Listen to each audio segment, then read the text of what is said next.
tassa bhagavato arahato samma sambuddhassa. Namo tassa bhagavato arahato samma sambuddhassa. Namo tassa bhagavato arahato samma sambuddhassa. Buddhang dhammang sanghang namasami. So I'm going to start the talk reciting two Dhammapada verses in Pali, then in English, which have been really a theme for my past week. This Dhammapada verses 3 and 4. Akochimang avadimang jinimang ahasime ye chatang upanaihanti verang tesang nasamati.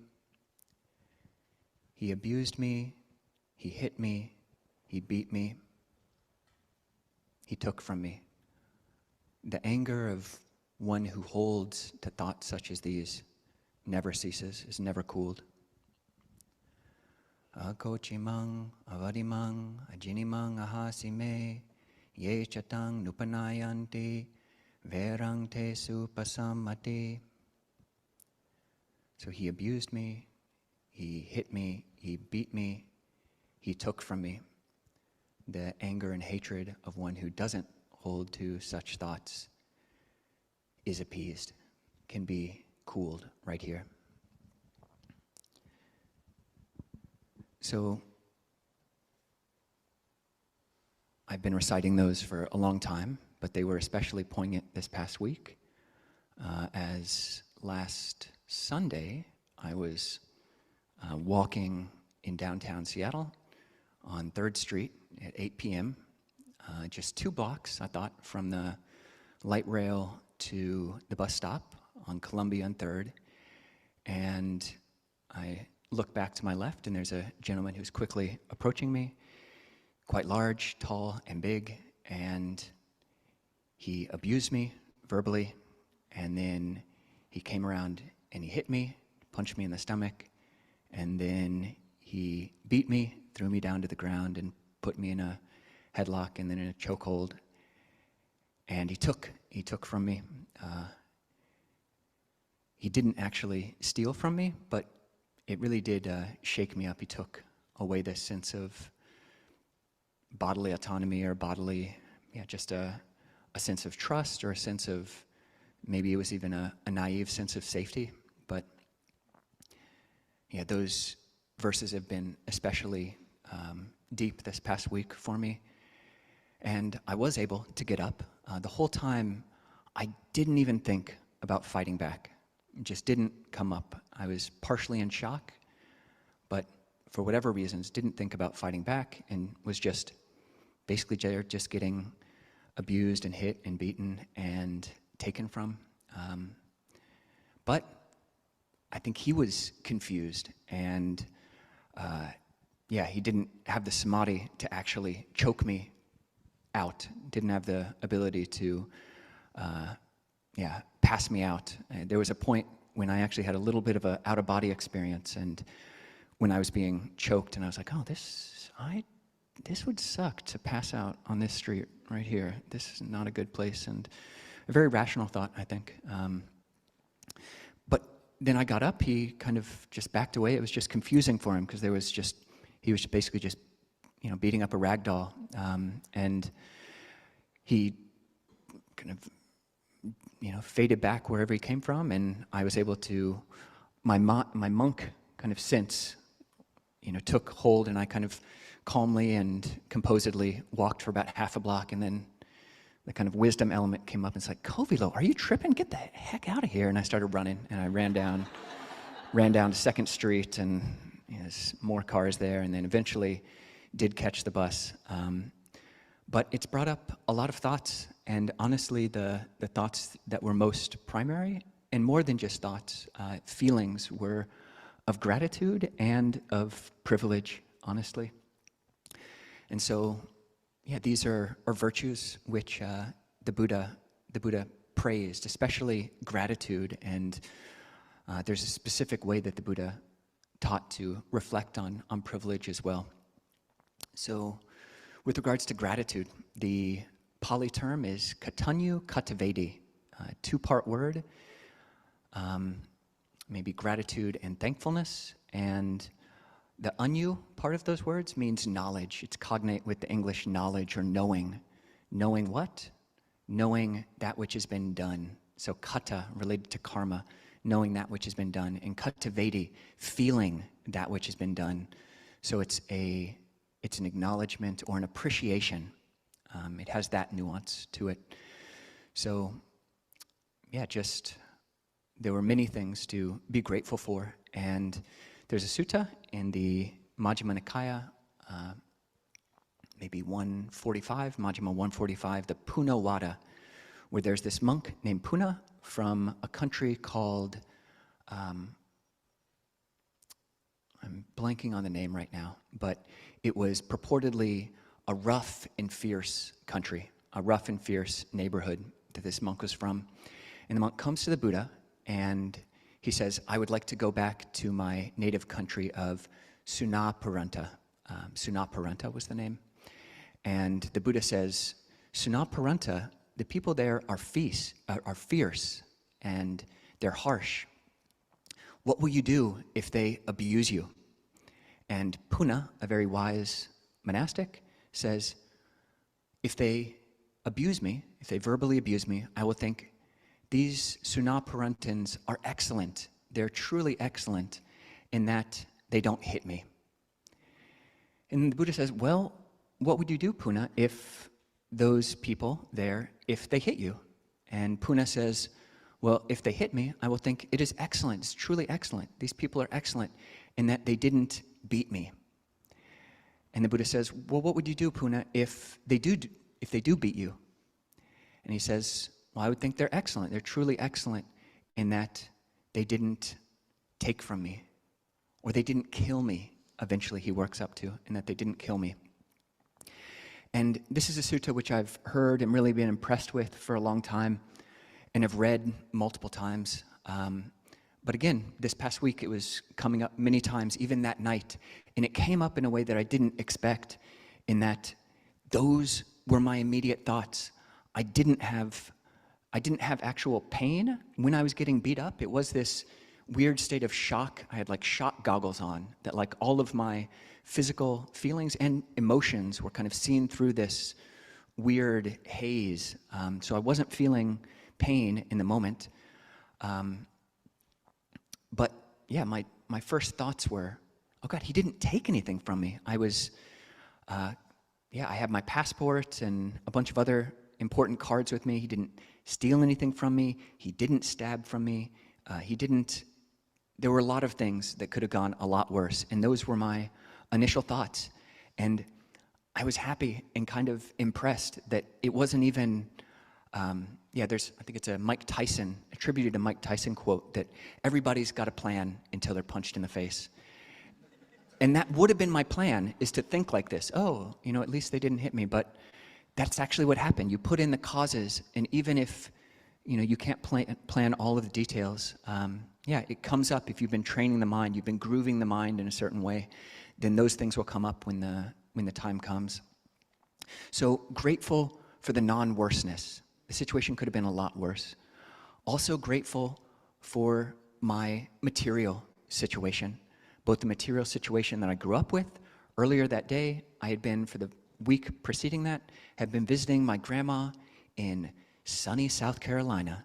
I got to take off my normal 6 or 7 layers of clothing, there with my grandma that morning, Sunday morning, eating with my 101-year-old grandma. That's why I was there. Old lady, but very smart, very sharp. We don't agree about many things, but we have great conversations, and she's really bright. And was sitting there having lunch with her, had a mixed green salad with praline goat ball cheese and vinaigrette dressing. So basically in a heaven realm. And this has basically been my whole life, is levels and flavors of heaven realm. So fortunate for my material situation in many ways. And what made this something which is memorable is because this was the most violence that I've ever had inflicted upon me in my whole life. It was only 2 to 4 minutes, but in my whole 42 years on this life, that's the worst. That's the worst that I've had done to me. And that's extreme good fortune. I'm very grateful for all of the causes and conditions, for living in a family that had loving family, a lot of care, a lot of material support. Very grateful for my material situation. And also, and very importantly, also very grateful for my spiritual situation. I have been the spiritual, while my family largely and society on certain levels have been the causes of the material support that I've gotten, and all of you. As I don't know if some people might not know this, but monks in our tradition, we don't use money. I really don't have a dollar to my name, to my personal name. We don't use money. We don't eat afternoon. We're very in the hands of the people around us, and we've been doing this. I've been doing it for living in monasteries for almost 20 years now, so that's a lot of gratitude, a lot of generosity that I've been on the receiving end of. But the person who I owe the spiritual gratitude for, in the spiritual situation that I'm in, is the Buddha. You know, both for the material requisites, that he set up the Sangha as he did, that I'm able to receive alms, receive calories enough every day to meet my needs, and for the spiritual teachings, that the next verse of the Dhammapada goes, Nahi verena verani samanti da kudachanang, averena cha samanti esa dhammo sanantano. So hatred will never cease through hatred. It is only through non-hatred or love that hatred ceases. This is an eternal law. Esa dhammo sanantano. This is an eternal law. And to believe that and want to believe that is something I'm very, very grateful for. And it is, on one level, you can't make yourself believe that, but I've been reciting that, memorizing that verse, living in communities that do believe that and really are looking at their own hatred. When hatred comes up in all of us, even at these monasteries with, a lot of harmless people, we're still humans, anger comes up, but we don't immediately point outwards that everyone out there, anyone out there is the ultimate and total cause of my suffering. I'm the owner of my actions, heir to my actions, born of my actions, related to my actions. Whatever I do, for good or for ill, of that I will be the heir. That's the 5th of the 5 subjects of frequent recollection, which we recite every day. And so training ourselves in this radical sense of responsibility, I'm grateful for it. Because that has been what came up this past week, rather than a narrative of victimhood, which is true. I mean, on one level, I was the victim of an unprovoked attack. Right that night, I actually asked ChatGPT, I was just attacked by one guy and he didn't steal from me. Could I say that I was jumped? And ChatGPT says, well, officially it was just one person, so technically you weren't jumped, but still it sounds like a bad thing. Are you okay? ChatGPT asked me if I was okay. So sweet.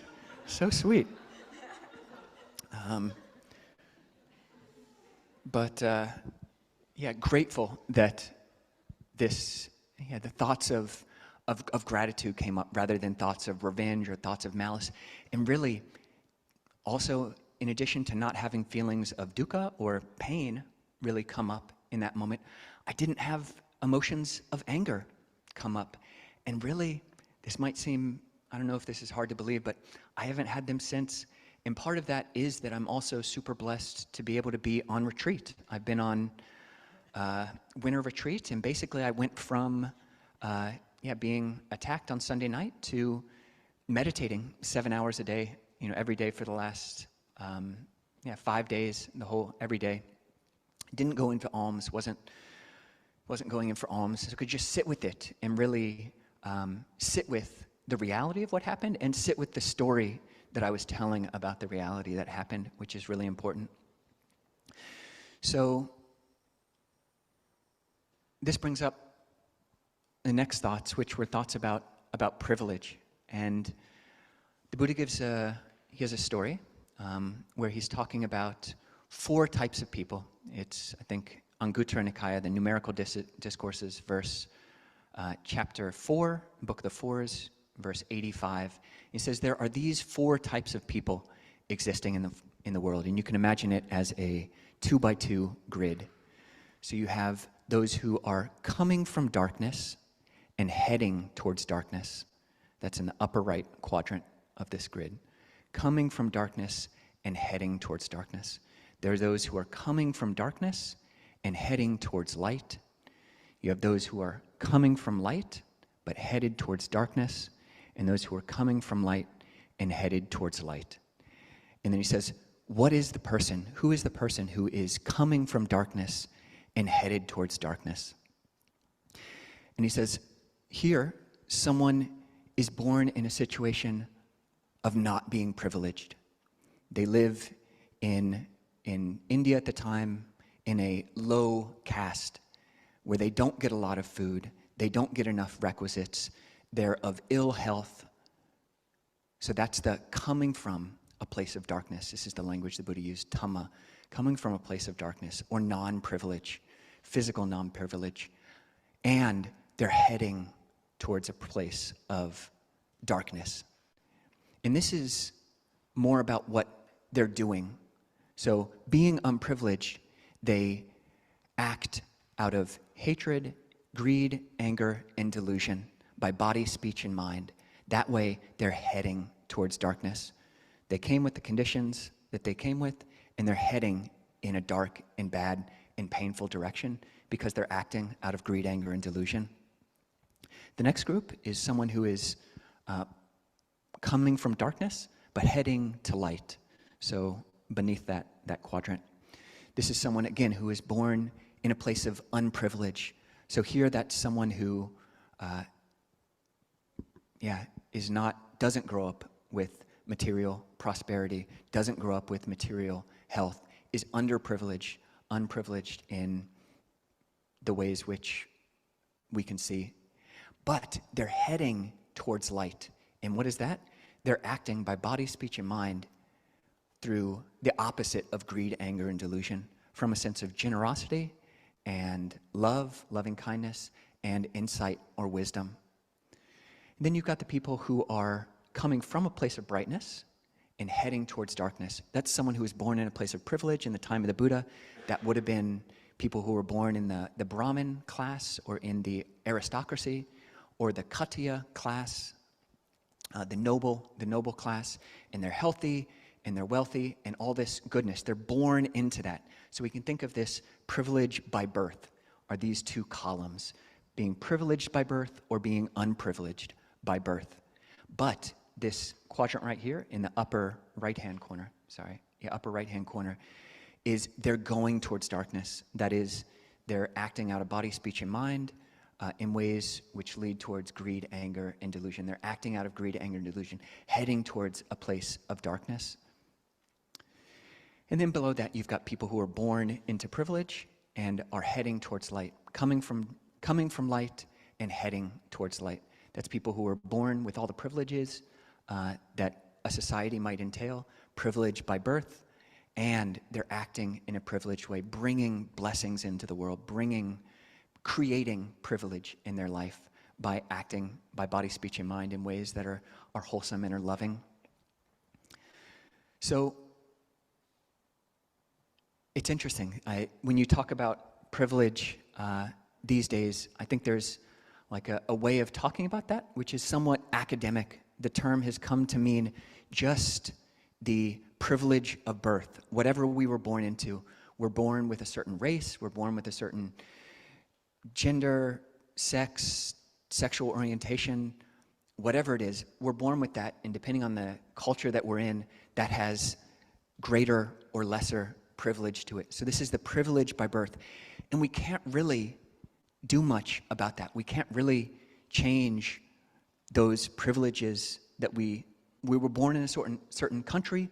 We didn't make that choice. We were born with certain skin colors into a certain family. We didn't make that choice. And that really, in some ways that this word is used, it's just talking about this type of privilege by birth. And it can be a bit, what do you do about that? What do you do about Yeah, it's good to examine that, to do the work of examining the privileges that we were born in with. But what do you do with that? And I think here, this horizontal, these two rows, are what we can do with it. And this is privilege by choice. Privilege by choice. We can choose to either, like that first row, we can choose to act out of greed, anger, and delusion by body, speech, and mind, therefore leading to more darkness, or we can choose to act by body, speech, and mind in ways which brings light to the world, regardless of the privileges or non-privileges that we were born into. And that's hopefully what we can all incline towards here. We were born, all of us were born with certain conditions, and we can do something about that. And here I think it's useful to not so much speak in terms of privilege of choice, because privilege, it has just become a word which does mean this, privilege by birth. But we can think about it as good fortune or as blessings. The chant that I was going to do this morning was the highest blessings on page 46, which is a list of the 38 highest blessings that the Buddha says, and they're all actions, they're all choices we can make to bring blessings into our own life and into the lives of the people around us. And that puts us in this second row of choosing to bring blessings into the world, choosing a place of mental and spiritual privilege.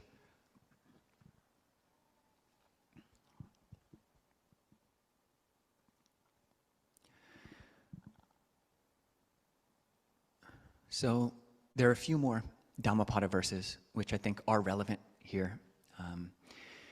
The Dhammapada is kind of like the Sermon on the Mount, a little bit. A very little bit, a little bit. It's like 423 verses, so a lot longer than the Sermon on the Mount, but really the pith, it's really essence teachings. So 26 chapters, each chapter on a different topic. And in the chapter on happiness, on sukha, the first 4 verses are very relevant. So verse 197 starts, Susukhang vata jivama, verinesu averino, verinesu manusesu, viharama averino. So happily, so happily we live, or you could translate that, privileged, so privileged we live. Amongst those who are hateful, we live without hate. Privileged, so privileged do we abide. Amongst those who are hateful, we abide without hate. The next verse, same theme, Susukhang vatajivama, aturesu anaturang, aturesu manusesu viharama anatura. So here, again, happily, so happily do we live, can we live. Privileged, so privileged can we live. We who are untroubled amongst those who are troubled. And here it's talking to a level of being mentally untroubled. In a different place, the Buddha is talking to Nalakaputta, a gentleman, a layman who's on his deathbed. And he says, you should train yourself thus. Although I am bothered and afflicted by body, atura, although I'm afflicted by body, I will not be afflicted by mind. So here it is, privileged, how utterly privileged we are. Living amongst those who are afflicted and bothered, we dwell without affliction. And the next verse is, Susukhang vatajivama, usukesu anusukha, usukesu manusesu viharama anusukha. So happily can we dwell, so privileged can we dwell. Amongst those who are agitated and those who are anxious and fearful, we can dwell calmly. In the next verse, verse 200, starts the same with that first verse, Susukhang vata jivama. So happily, how happily we can live. Fortunate, how fortunate we are. Blessed, how blessed we are. Privileged, how privileged we are.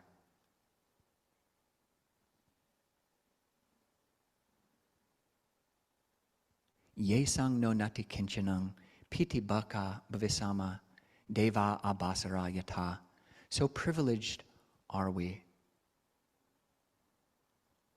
We who dwell with nothing, we who have nothing, we feed on bliss, we can feed on bliss like the radiant devas. So that's a whole nother level. That takes it to another level when you say you're feeding on bliss. But can we incline in that direction? What are we feeding on? What are the thoughts that we're feeding on? Are we feeding on our stories of victimhood, our stories of not having a say in things? Are we feeding on our stories of revenge and being harmed? Or are we feeding on and making the choice, to the extent that we can, to lean in a direction of forgiveness, lean in a direction of non-anger? It's interesting, the Pali word kamma for patience also means forgiveness. So patience and forgiveness have this intimately related quality. So I'll just relate that story, kind of traveling last Sunday from this utter deva realm, this utter place of privilege, into a place of real darkness, and very grateful, feel very privileged that it didn't really touch me in a way. It really felt like moving in a direction towards light, both during and after. So conclude the talk there. หันธรรมยังธรรมคาถาสาธุการังทดามาเซสาธุสาธุสาธุอนุโมทามิ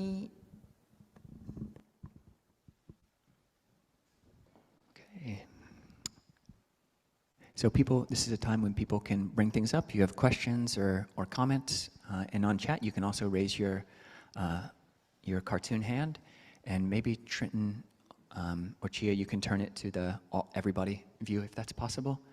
And just to answer the question, on Monday, I did start feeling dukkha in the body. It's pretty much once I got on the bus, and then the next day was pretty bad, but I had the good fortune to be able to, I didn't go on alms and was just basically able to take a rest and lie my body down, and by today I'm just only experiencing a little bit of soreness in my back. So, yeah, please.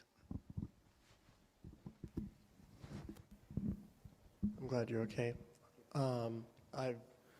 Story reminded me of, it's been a lot of violence in Seattle, and sort of people that I know, and friends of friends, and it's made me wonder, because I've witnessed a lot of violence in the streets, and I'm not sure what the skillful thing to do is when witnessing violence. Is there a way to interject and help others skillfully? Is there a way to put yourself in between people? What would the monastics do in situations where they're witnessing violence between two people? Yeah, thank you, and I'm sorry that you have friends who are experiencing that.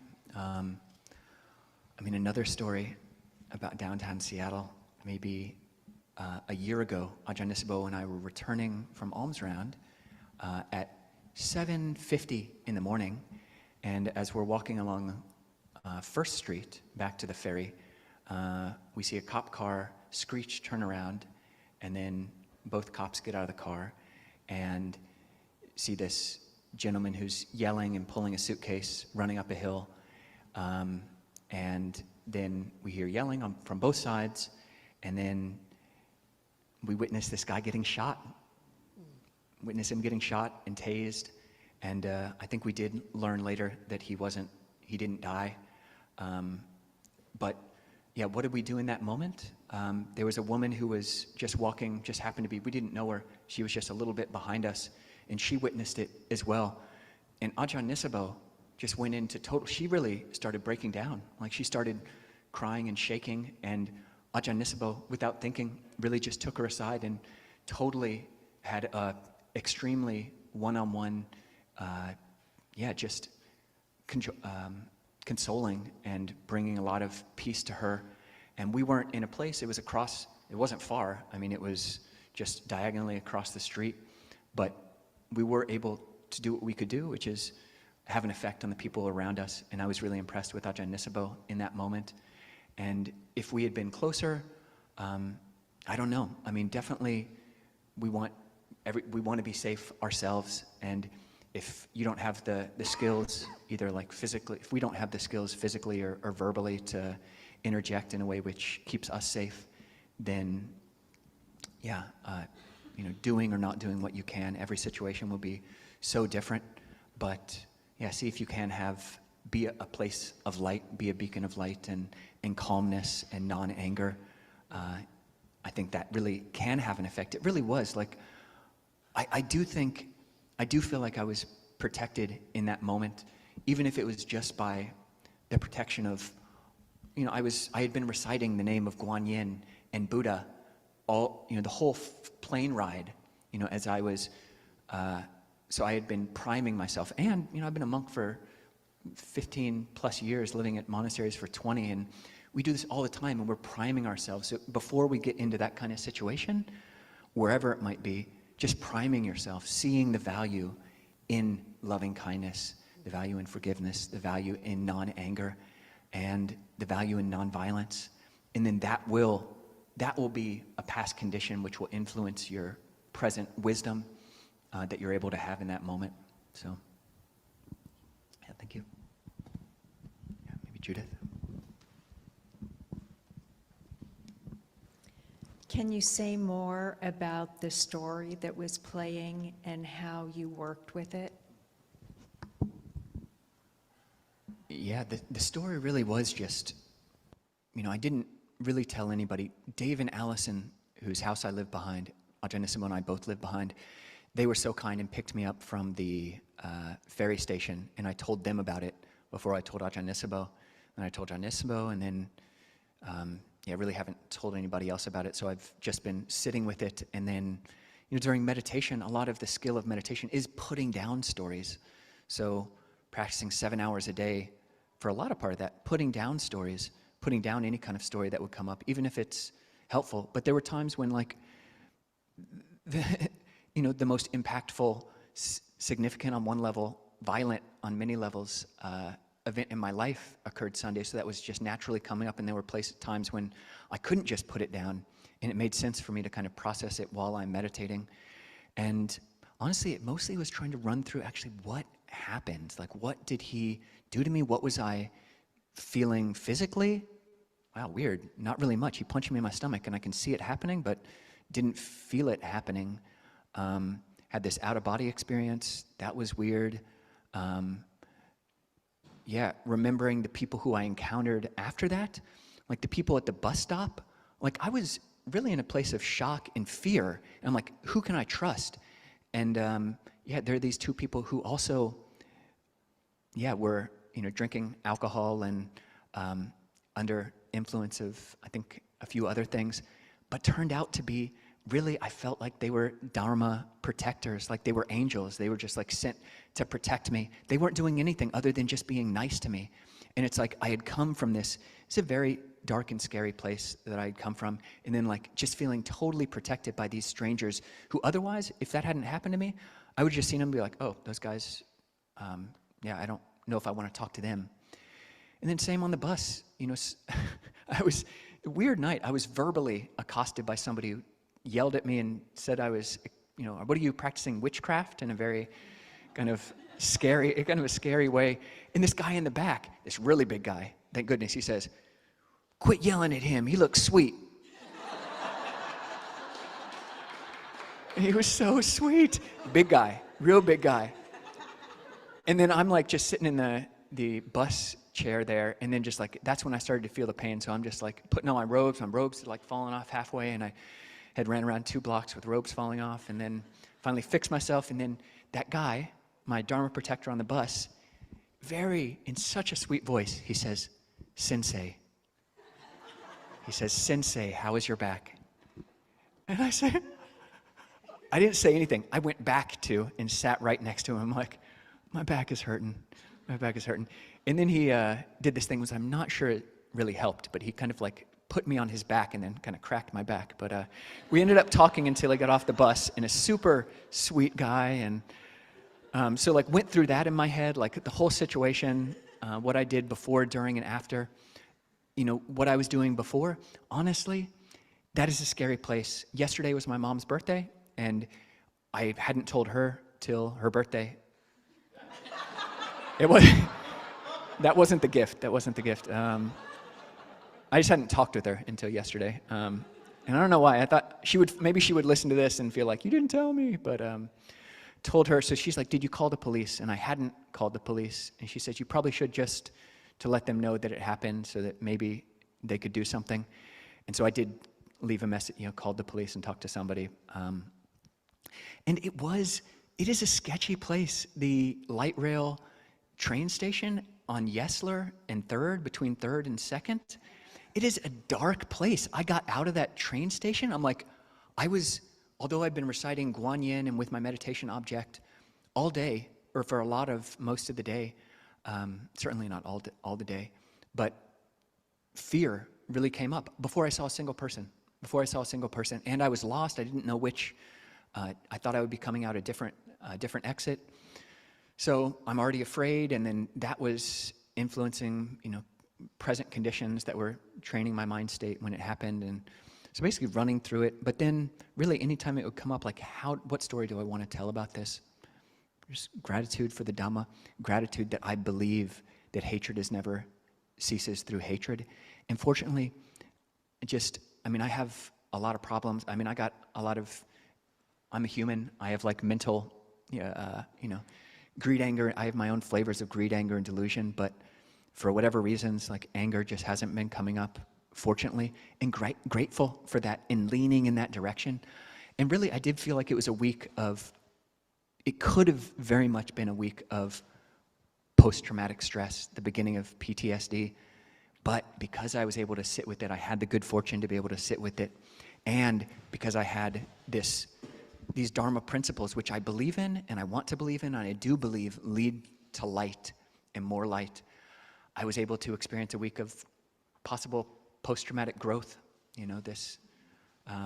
priming myself. I don't want to feel anger. If anger comes up in the future, I hope I can let it go.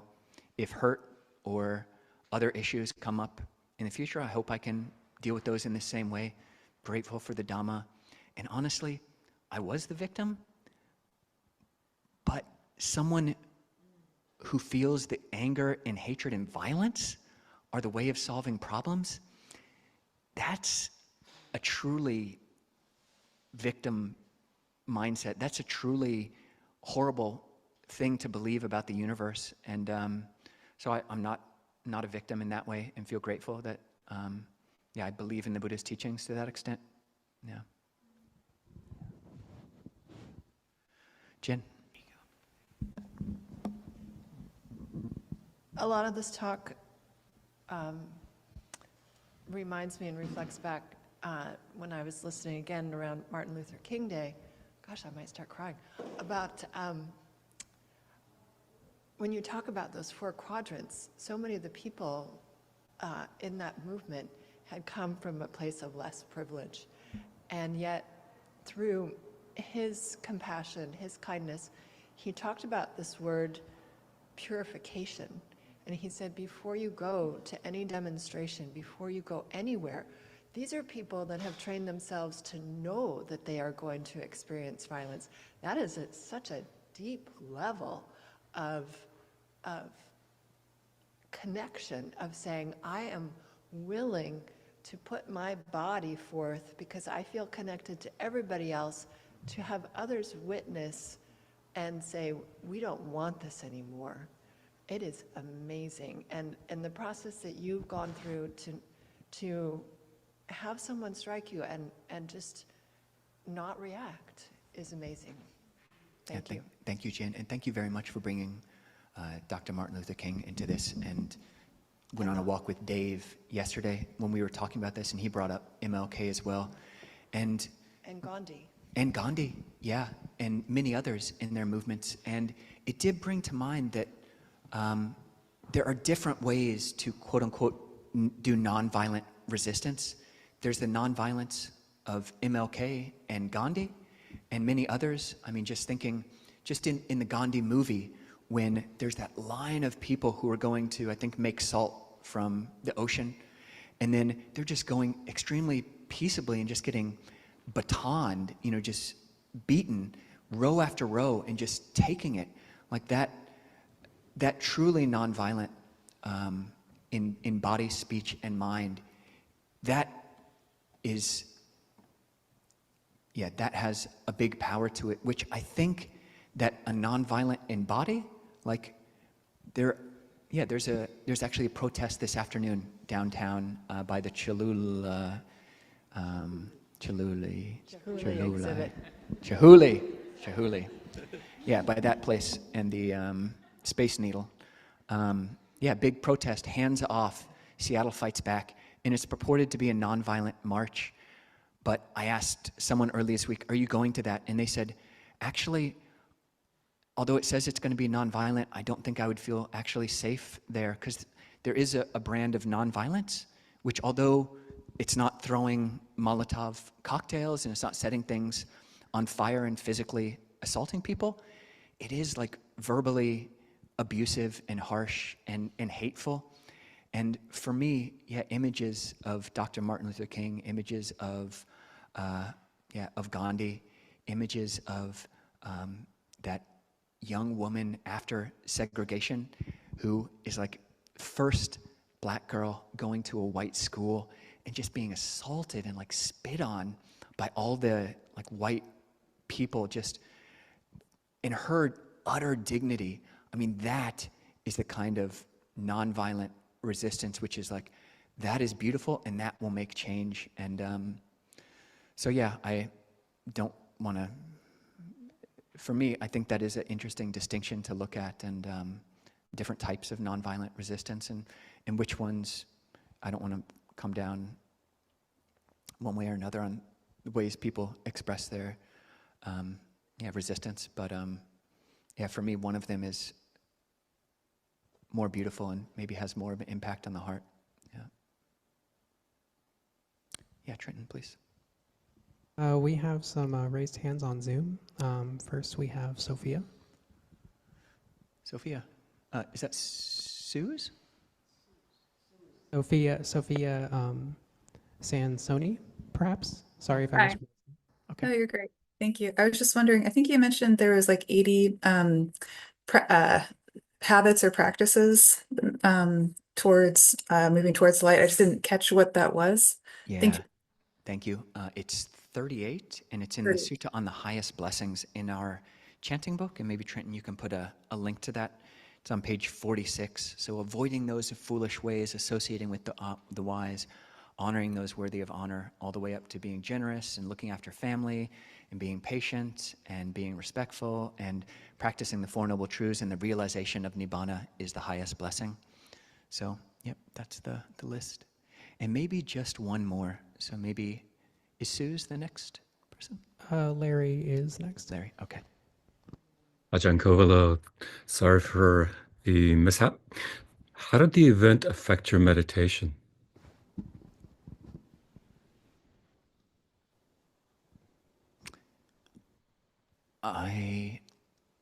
Another plug for those Zoom meditations, they're awesome. There's a real sweet group of people who usually do have their cameras on, one of which I'll name is Juanita.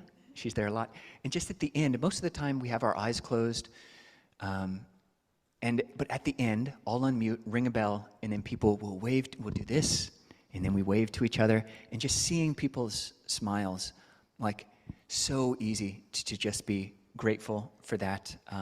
But before that, the actual meditation, part of me was, it just kept coming up in the meditation, and I would put it down, and then I can't put it down anymore. Or if I could, then I would just stay with the breath, a beautiful breath. But if I couldn't, then just looking at the story, and for the most part, it was just trying to remember the actual facts of the thing, and then also, to the extent that I could, guiding it with these Dhammapada verses or other sutta quotes. So, it didn't really have a huge effect on my meditation. I didn't go to the morning meditation or the midday meditation on Monday because I was like, I was out. But yeah, after that, it was good.